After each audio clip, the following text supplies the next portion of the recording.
everyone, this is KJO Vlogs, a Filipino reactor based here in Kingdom of Saudi Arabia, and welcome back to my channel. Agad-agad ko muna ito reaction video. Ang Kat Den bench body of work and mga latest chismis for today's video. At umaalma ang mga bashers for today's video. Marami akong nabasa at marami akong na-block kahapon. Dear, gigil na gigil sila. Alam mo yung wala na silang mairibat, kundi ang tanging masasabi na lang talaga nila is kutyain si Catherine and si Alden. Ang tawag nila kay Alden is something same with me, LGBT. Alam mo, halatang mga bobo sila. Kasi alam nyo bakit? Ginagamit nila ang salitang bakla sa pagkutya ng isang tao. Like, dear, hindi ginagamit ang isang term na bakla para kutyain mong isang tao. Ang term na bakla ay isang uri ng tao. Hindi mo siya pwedeng ikutya yan sa ibang tao. Nakakahiya naman kayo. No wonder na ang buong buhay ninyo, or I mean, ang ulam ninyo ay mapait. Charis! Diba? Parang hindi ko naman kayo sa dinidegrade ha, pero sorry ha. Pero based kasi sa mga binibitawan yung salita, based sa mga comments ninyo, and you even called the billionaire woman is sakang. So kung sakang siya, it's okay. Ano yon? Ganun pala talaga ang mga tao ngayon, no? Actually, yung mga makabagong tao, yung mga millennials, no offense sa mga boomers, ha? Pero mostly kasi sa mga boomers, ganyan eh. Yung mga pangungutya nila is, kasi, chinek ko. Alam kong boomer siya, matanda na yung babae. May mga baklang may mga baklang matanda na din. So parang na-check ko na parang, okay, kaya pala ganyan siya. Kaya pala ginagamit nila ang term na sakang as pangungutya, ginagamit nila ang term na bakla as pangungutya because makaluma sila. Kumbaga hindi sila, lack of knowledge sila. Sorry I should have educate you guys, pero I don't know kung paano ko kayo i-educate, kung paano ko kayo ma-reach, should I say, para at least yung mga ganyang term is hindi na pwede yung gamitin sa panahon ngayon because that is really offensive. Even sa pagtanong kung anong trabaho mo, magkanong kinikita mo, that is so really offensive. Sana man lang matutunan ninyo yung etiquette na tinatawag. Sana may etiquette din kayo. So, basically, yun na nga yung chika ko for today's video. It's just that parang, how do I say this? Na parang umalma sila. Kasi wala na sila may bato eh. Wala silang may bato. Lahat. Napahiya talaga sila, dear. Nga talaga sila sa kaganapan ng Kat Den sa bench body work. They were expecting na, ako din actually, hindi ko talaga inaasahan na ganong klaseng interaction ang mangyayari sa kanila.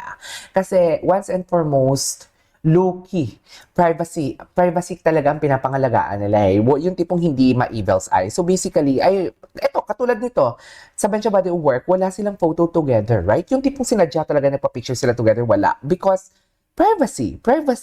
To think na nakikipag-TikTok pa si Catherine sa SB19, ganun din si Alden, nagpapapicture din sa iba. Pero bakit silang dalawa na may pinagsamaan sa Canada na kumita ng bilyon-bilyon ang kanilang pelikula, they made a history, wala silang photo together. So meaning to say, yun lang yun eh, i-analyze mo na lang na parang, okay, pinapangalagaan nilang privacy nila. And we should respect that. So, alam ng mga bashers na meron Kat Den talaga. Alam talaga nila, pero hindi nila inaasahan na magkakaroon ng interact na nagmukha tuloy silang, fake news peddler. Alam nila na may Kat Den, and alam nila and ine-expect nila na hindi magkakaroon ng interaction ang Kat Den because privacy nga ang pinapangalagaan ng Kat Den. Panggulo lang yan sila. Hindi nga yung Kat Den yung sinisira nila. Tayo ang sinisira nila. Tayo yung mga solid Kat Den. Yung tipong hindi mahihina ang nilalang.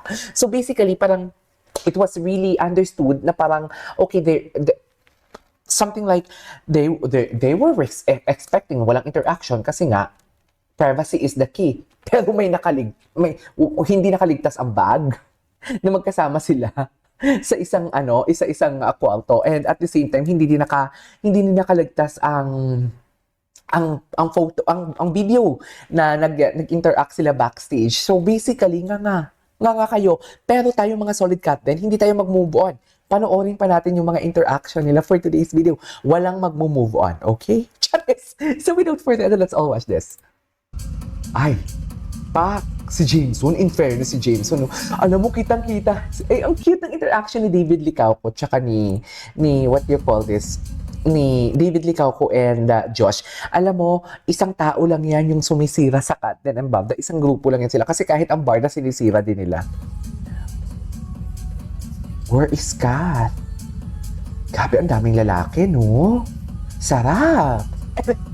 Diyos! Diyos! Hoy, hindi tayo ganun, ha? Hindi tayo ganun for today's video.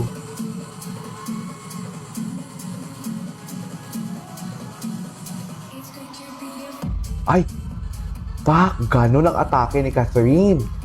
Imagine, tawagin mo sa kang isang... Imagine, I mean, ipapamukha sa kanya na sakang siya. Oo, sabihin natin sakang siya, pero hindi ko kasi gets kung paano yung sakang eh. Sa totoo lang, baka bang tawag yan sa Ilonggo? Baka. Pero, hindi natin pwede ma-define ng isang tao dahil sa tapos kukutsain mo na ganyan yung ganyang ano. Ganyang, what do you call this? Ganyan yung kanyang body posture. 'Di ba? To think na bilyonarya yan, ha? Eh kung ikaw kaya, yung tumawag na sa kung ikaw kaya, kutsain ko na walang makain kasi mahirap ka lang. Ano kaya mararamdaman mo? Ikaw kaya kutsain ko na patay gutom ka. 'Di ba? Ano kaya mararamdaman mo? Mga ganyang klaseng mga sitwasyon sa buhay, hindi mo dapat yan hindi mo dapat yan ginagamit as strength mo tapos weakness ng iba. Oo, tinatawag ko kayong bobo, totoo naman eh. Kasi kung hindi kayo bobo, hindi kayo gaganyan-ganyan. Eh wala tayong magagawa, bobo talaga kayo. 'Di ba? Ganyan talaga dapat ang Catherine Bernardo. Walang mag-move on, queen talaga siya. Queen talaga siya, dear. I love it. Ang daming blessings, ang daming tumunog lalo ang pangalan niya. Matunog na din naman yung pangalan niya. Mas lalo siyang sumikat for today's video. Ang dami niyang casual viewers na nakuha. Ganyan ang atake. Ganyan, Catherine. Ganda ni Kat. Suffer.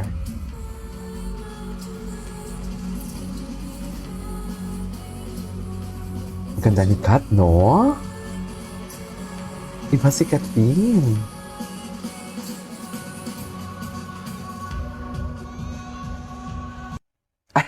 Okay, what's next? Congrats! Nagpasabog! Patingin. Ay, si Alden, hindi ko to nakita, Hindi ko nakita yun. Wait. Ah, yes. Ay. Ay, ito. Diba? Tumingin talaga siya dyan. Tumingin talaga siya dyan, dear. Tumingin talaga siya dyan. From this, demure, pero ngayon, shock, slay! Oh. Grabe yung abs niya. Nagulat ako sa abs niya. Like, literal.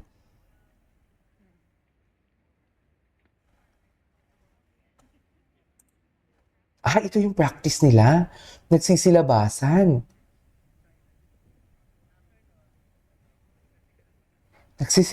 ang mga pictures, ang mga videos nila, oh. 'Di ba? Kasi siguro pinagbawalan talaga sila na bawal ilabas.